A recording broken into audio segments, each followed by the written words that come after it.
নমস্কার। আজকে আমরা শুনব শ্রী শ্রী সারদা মায়ের অমৃত কথা।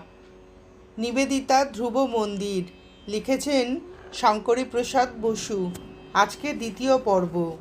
স্বামী বিবেকানন্দ নিবেদিতাকে আমেরিকা থেকে যখন প্রথম নিয়ে আসেন, তাকে তিনি শ্রী মায়ের কাছেই সমর্পণ করেছিলেন।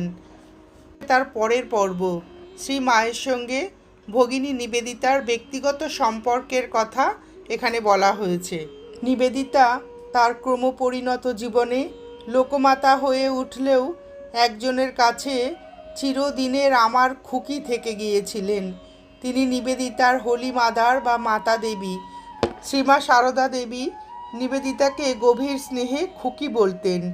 স্নেহের সঙ্গে শ্রদ্ধা মিশিয়ে বলতেন, আমার প্রাণের সরস্বতী, যেন দেবী।